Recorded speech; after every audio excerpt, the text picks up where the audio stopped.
Bonjour à toutes et à tous. Et bien aujourd'hui, bien sûr, je vais vous parler confinement encore et toujours. On pensait qu'on en avait fini de parler confinement, confinement total, confinement partiel. Eh bien non, la peur a encore eu gain de cause.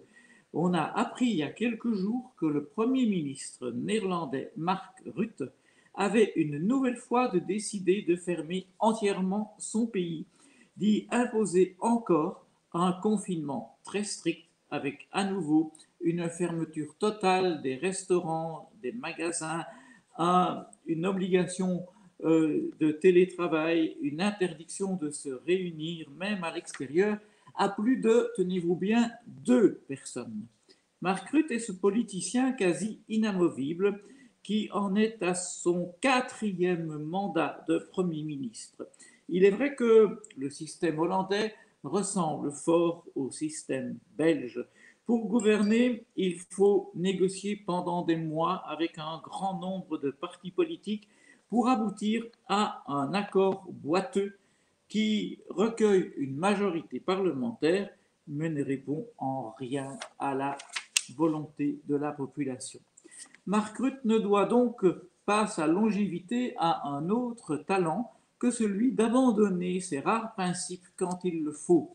Le système favorise le maintien des médiocres qui, comme en Belgique, sont choisis parce qu'ils ne font de l'ombre à personne.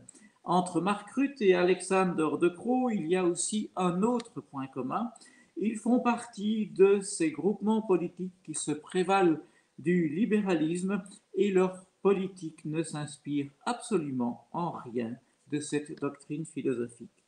Ce que fait le gouvernement néerlandais, c'est à nouveau de porter atteinte à la quasi-totalité des libertés fondamentales. Rien d'étonnant d'ailleurs pour un dirigeant qui, il y a 3 semaines à peine, laissait sa police tirer à balles réelles, mais oui, causant mort d'hommes sur ceux qui contestaient sa politique ruineuse, tyrannique et inefficace en matière de pandémie. Aujourd'hui, il assigne à résidence tout son peuple.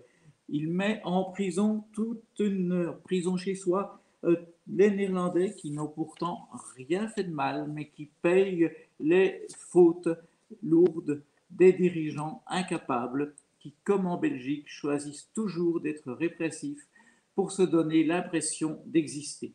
Pourtant, l'on sait bien que cloîtrer les gens chez eux ne sert à rien. L'essayiste français Samuel Fitoussi écrivait récemment dans Le Figaro que le confinement n'est que la conséquence d'une série de multiples biais de raisonnement dans l'attitude de la plupart des gouvernants des pays.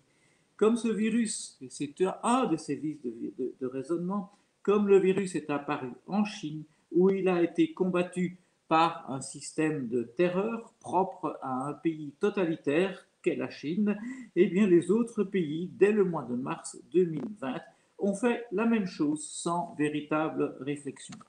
Sans réflexion et sans aucun résultat sur le plan sanitaire non plus, mais au prix de la ruine de secteurs entiers de l'économie.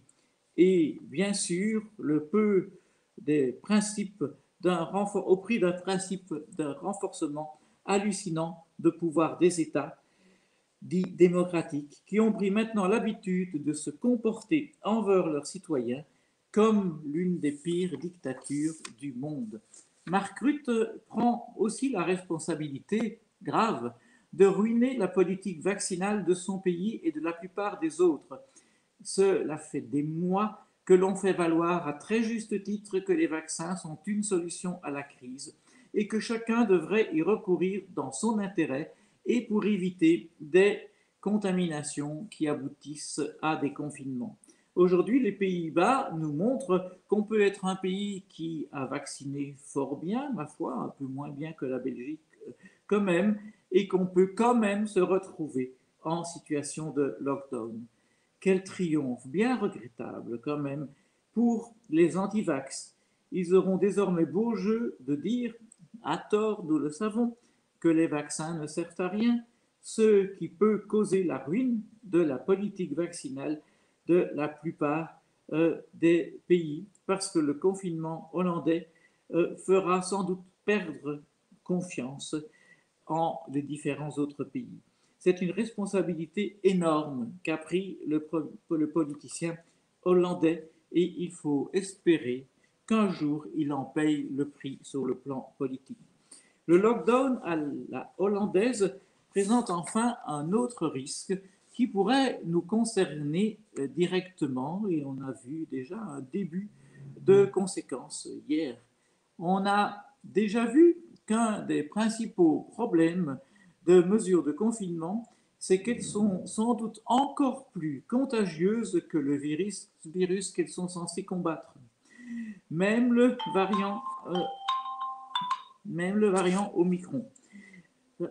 Elles trouvent rapidement que pour faire parler d'eux et satisfaire leur soif de pouvoir, eh bien, nos autorités ne trouvent rien de tel que d'imiter le petit politicien batave. Alors, nous venons de voir que nos gouvernements se flattent quand même, eux, de serrer la vis, mais un peu moins.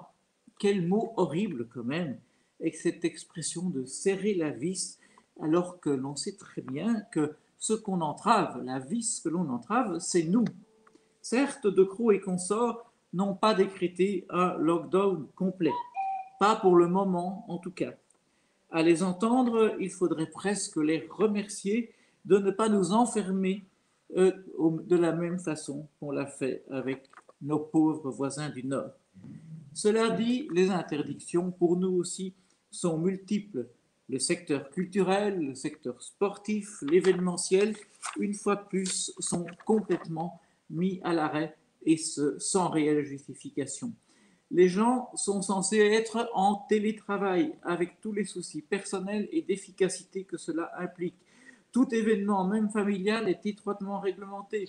Les restaurants doivent fermer à 23 heures, même pour les réveillons. Joyeuse fête quand même.